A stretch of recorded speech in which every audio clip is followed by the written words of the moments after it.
This is Margaret Ann Windsor. That's my real name, and I was kidnapped in '41 and brought to Moulton, Alabama. I was kidnapped from Buckingham Palace, and the name I have to use is Peggy Ann Dempsey, and I married a Childers. And they gave me the name of a twin, Peggy Ann Dempsey, and both twins, Carl Preston Dempsey and Peggy, were dead. They were killed by their mother. They were born out of wedlock, and that's the family I grew up with. Horrible, horrible place.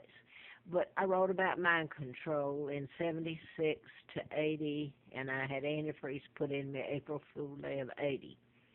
Larry Flint was one of the shootings, and his attorney was killed in Lawrenceville, Georgia, nearby Marietta, where I was doing the book.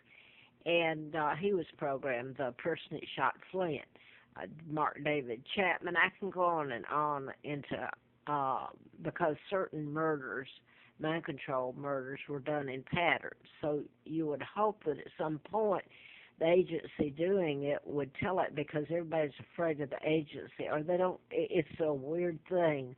It really is. No one can step up to the plate and do what has to be done, tell the truth.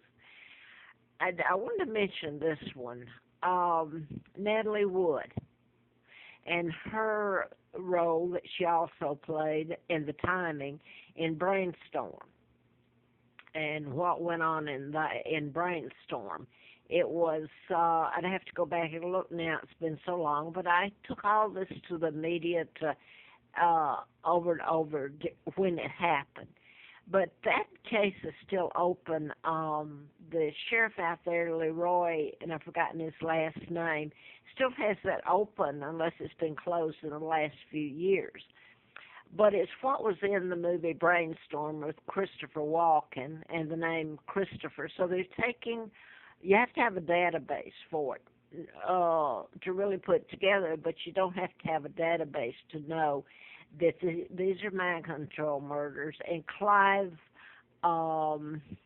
Lewis of Ground Zero is the only talk show host. I happened to turn him on last night because I've listened to him recently a few times, and he was telling about MK Ultra.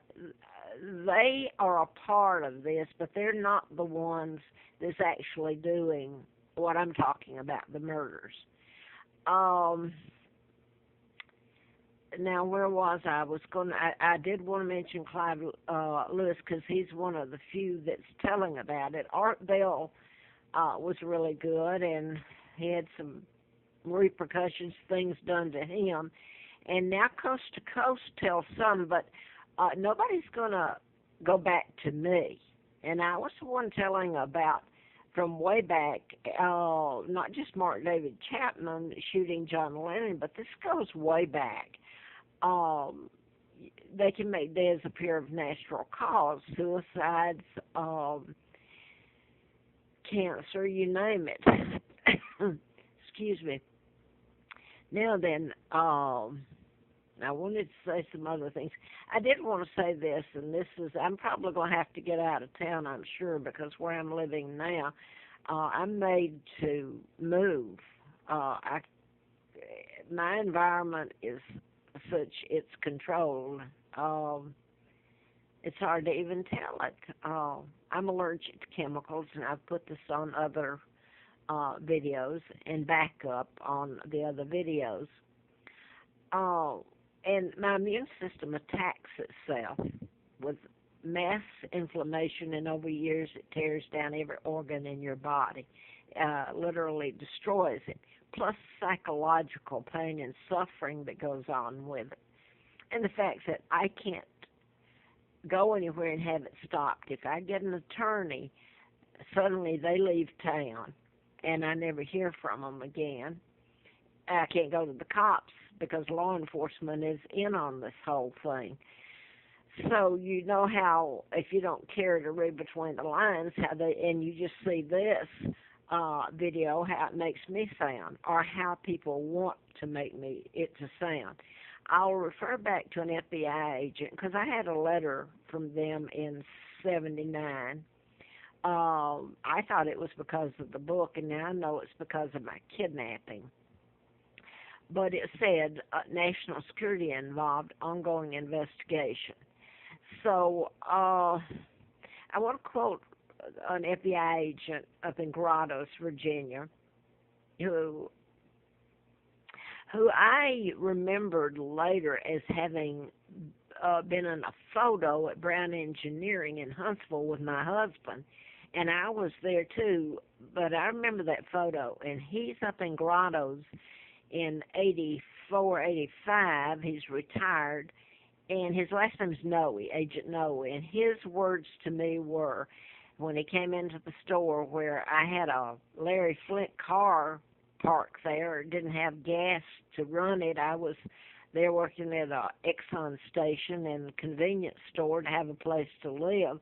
He came in several times while I was there, and he said to me, he said they, and he meant the FBI, have made it so ludicrous that everybody knows you're telling the truth. It gives them a chance to help you or walk away. So I guess that's all I wanted to say on here, other than what's happening to me is ongoing. I tell about it, and right now I'll have to get out of town. I've had to before if I can make it. And this is going to sound rambling because you can't get it all on one video, plus give backup on it and all that. But the murders that have happened here, not just the Virginia Tech and the mass murders there, this has been a lot other than the 33 killed there April the 16th of '07. There's been a lot of murders using mind control happened there, plus Charlottesville at the University of Virginia. And let me, without saying the names, because they're very prominent here, very. Their daughter was part of the mind control murders, and they know it. And the media here all knows it. And all they have to do is pick up the phone, evidently, and the media puts them on. Where I have beat the doors down and told them and starved and been soaked in fumes, and they'll do nothing. The media won't. But they knowingly are getting together a group, and they're not addressing who's really committing the murders, that they're mind control murders, and you have to stop the agency doing it. In this case, it's not MK Ultra. But how can you condemn the agency when the people consistently have gone along with them? They get things on. Everybody has something to hide. So that's how they do part of this, especially to me. Everybody has something to hide. And I'll quote Mr. Lovell, had a gas station, fixed cars, and state troopers, Virginia state troopers. In fact, it was located a couple of blocks down from me. And when I lived on the Appalachian Trail, starving and freezing, I'd stop in there, and once in a while he'd have coffee or a donut, and he at times gave me a little fuel to put in my can so that I could start a fire. So he was about the only one back then that seemed to care at all. But his wife told me the only time I ever saw her, she was in the station, she handed me $2 because I've been kept penniless. And she said, everybody around here knows what's happened to you, but they don't want to get involved. So where does that go from here? I wanted to go back to what they're doing today. There's a parent, and I have always empathized with the people that's been abducted or murdered. I've told about it in hopes when I had no money and couldn't crawl, hardly. And nobody's reached out to help me. They've run me with the fumes, and I've quoted a state trooper, and I'm afraid to say his name. He's retired.